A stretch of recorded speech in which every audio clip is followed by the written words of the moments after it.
Hello everyone, কেমন আছো তোমরা সবাই? আমি মহুয়ার দিনচর্চায় তোমাদের সবাইকে ওয়েলকাম।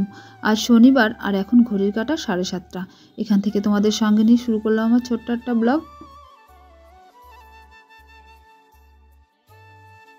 ঘুম থেকে উঠেছি 6:30 নাগাদ। উঠেও বাসি কাজগুলো করে নিয়েছি। গুবলু প্রচুর খাওয়া হয়ে গেছে, মানে দুধটুকু খাওয়া হয়ে গেছে। আমরাও চাটা খেয়ে নিয়েছি। তারপরে রান্নাঘরে এসে ভাবলাম একটু জল বসাই। কদিন হলো ভীষণ ঠান্ডা পড়েছে, আর ফিল্টারের জলটা না ভীষণ ঠান্ডা হয়ে থাকে। সকালবেলায় উঠে একটু জল খাওয়া অভ্যাস, আর সকালে যেই জল খেতে গেছি যেন পুরো দেহটাই ঠান্ডায় শিউরে উঠেছিল। সেই জন্য আর কি একটু জল বসিয়ে দিয়েছি। এদিকে চালটা আর ডালটা মেপে ধুয়ে রেডি করে রাখলাম, আর এর মধ্যে দেখো জল গরম হয়ে গেছে, তাই ওটাও ফ্লাক্সে ভরে রাখবো।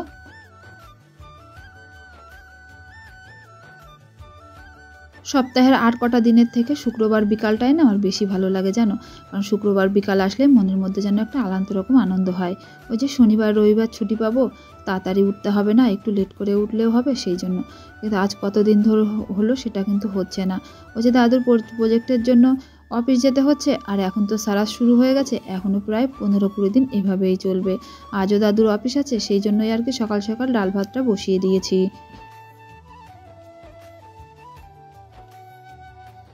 সকালে আবার গুবলুর বোতলগুলো ফুটাতে দিয়েছিলাম, দেখো সেগুলোই হয়ে গেছিলো। জলটাও প্রায় ঠান্ডা হয়ে গেছে, বোতলগুলো তুলে নিয়েছি।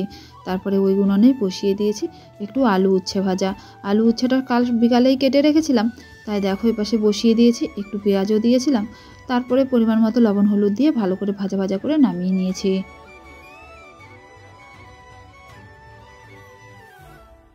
ওদিকে ডালটাও হয়ে গেছে। ডাল দিয়ে মেথি শাক দিয়ে বানাবো। ফোড়নে দিয়ে দিয়েছি একটু রাঁধুনি, এর উপরে একটু রসুন দেবো। রসুনটা একটু ভাজা ভাজা হলে তারপরে শাকটা দিয়ে তারপরে 2-4 মিনিট নাড়াচাড়া করে নিয়ে তারপরে ডালটা দিয়ে দিলেই কিন্তু হয়ে যাবে। দাদুকে বলেছিলাম আজকে একটু মাছ এনে দিতে, অনেক দিন হলো মাছ খাই না। আজকে কেমন যেন একটু মাছ খেতে ইচ্ছা করছে, তাই দাদু বললো ঠিক আছে। সেই জন্য ভাবলাম এই রান্নাগুলো কমপ্লিট করে রাখি, মাছ আনলে মাছটা ধুয়ে রান্না বসিয়ে দেবো তাড়াতাড়ি করে।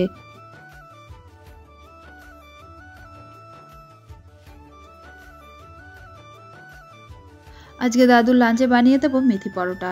সেই জন্য ভাবলাম এবার আটাটাও মেখে নিই, কারণ এটাকেও প্রায় 5-7 মিনিট রেস্টে রাখতে হবে। সেই জন্য দেখো পরিমাণ মতো আটা নিয়ে নিয়েছি, তারপরে নিয়েছি পরিমাণ মতো লবণ আর একটু জিরের গুঁড়ো, আর একটু গোটা জিরেও দিয়েছিলাম জানো। কারণ গোটা জিরেটা খাওয়ার সময় যখন মুখে পড়ে বেশ ভালো লাগে কিন্তু।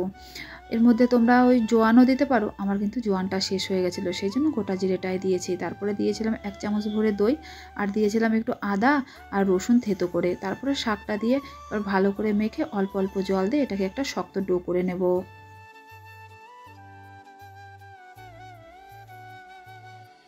আটাটা কিন্তু শক্ত করেই মাখতে হবে, না হলে যে শাকটা আছে শাক থেকেও জল বেরাবে। এরপরে যদি নরম করে মাখা হয় তারপরে আবার শাক থেকেও জল বেরালে আটাটা কিন্তু ভীষণই নরম হয়ে যাবে, তখন বেলতে ভীষণ অসুবিধা হয়।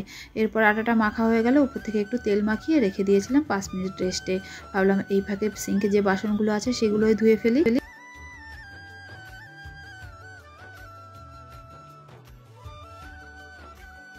বাসনগুলো মেজে নিয়ে সিঙ্কটাও ভালো করে পরিষ্কার করে নিয়েছি। দিনে একটা বাড়ি আমি পরিষ্কার করে নিই, আর না সময় পাই না। মানে একটা বাড়ি ভালো করে পরিষ্কার করে নিলে সারাদিনই বেশ পরিষ্কার থাকে কিন্তু।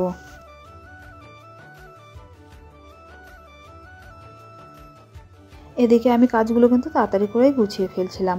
ভাবলাম এই কাজগুলো তাড়াতাড়ি করে গুছিয়ে রাখলে ওদিকে দাদু মাছ আনলে তাড়াতাড়ি করে দাদুকে বানিয়ে দিতে পারবো, খেয়ে তারপরে বেরিয়ে যাবে। এর মধ্যে এসে বললো দাদুকে তাড়াতাড়ি বেরাতে হবে, সে আর বাজার যেতে পারবে না। তাই আর কি করব, ওই মাছের চিন্তা ছেড়ে দিয়ে তাড়াতাড়ি করে ভাবলাম এবার পরোটাগুলোই বানিয়ে ফেলি।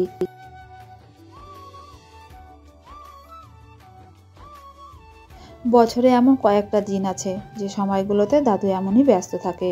তখন দেখা যায় মাছের পর মাস মাছ না খেয়ে থাকতে হয়। বিয়ের পরে না ভীষণ অসুবিধা হতো, এখন সেটা অভ্যাসে পরিণত হয়েছে।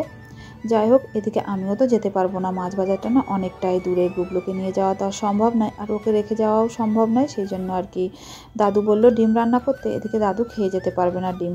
তাই ভাবলাম একার জন্য আর কি রান্না করব, আমার পুচুকে না অমলেট করে দিলেই ওর খাওয়া হয়ে যাবে। তাই ভাবলাম দুপুরে খাওয়ার সময় অমলেট করে নেবোখানে। ওদিকে দেখো পরোটাগুলো ভেজে নিয়েছি। পরোটাটা একটু মোটা করেই বেলতে হবে, তারপরে তেল দিয়ে এপিট ওপিট ভালো করে লাল লাল করে ভেজে নিয়েছি। আর এদিকে একটা চাটনি বানাবার জন্য 4 টুকরো টমেটো নিয়ে নিয়েছি। তারপরে ওই যে তাওয়ার উপরে পরোটা বানিয়েছি ওটার উপরে দিয়ে দিয়েছিলাম কয়েক টুকরো রসুন আর লঙ্কা। তারপর হালকা একটু ভেজে নিয়ে তারপরে মিক্সিতে পেস্ট করে নিয়েছি। দেখো এবার দাদুর টিফিনটাও রেডি করে দেবো।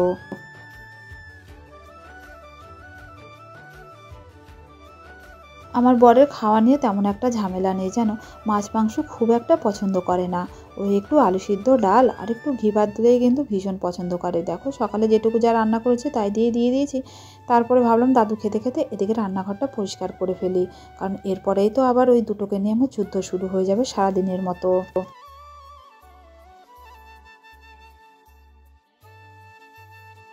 এরই মধ্যে দাদু বেরিয়ে গেছে অফিসে। ভাবলাম বেডশিটটা চেঞ্জ করব, তাহলে বালিশগুলো রোদে দিয়ে দিই। তাই বালিশগুলো রোদে দিয়ে এলাম, এসে এদিকে বেডশিটটাও চেঞ্জ করে নিয়েছি। সপ্তাহে একদিন আমি বালিশ রোদে দিই, এর ফলে না ঘাড়ের যন্ত্রণা কিন্তু একদমই থাকে না।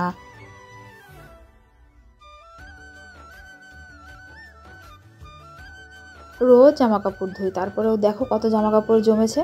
ভাবলাম এগুলো ভিজিয়ে রেখে তারপরে সকালের খাবার দাবার খেয়ে দিয়ে ওদের চান ধান করাবো। এরই মধ্যে দেখো গুবলু কি ঘটিয়েছে।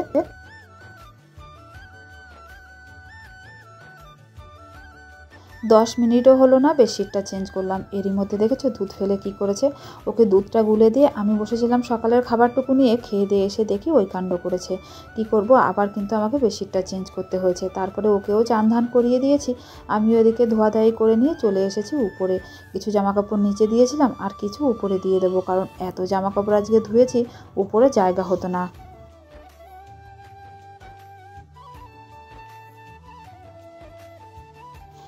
একা থাকার ভালো খারাপ দুটো দিকই আছে জানো তো। এই যে যখন কাজের অনেক তাড়া থাকে আর গুবলু এইভাবে কাজগুলো বাড়িয়ে দেয়, তখন নিজের অজান্তেই চোখে জল চলে আসে, কষ্টে বুকটা ফেটে যায়। কাউকে কিছু বলতে পারি না। ও তো এখন একা ঘরে থাকতে থাকতে ওরও ভালো লাগে না। যাই হোক, আজকে এখনও চান করতে পারিনি, কখন চান করব জানি না, কারণ এখনও গুবলুকে ঘুম পাড়াবো। তারপরে তো আরও কিছু টুকিটাকি কাজ আছে।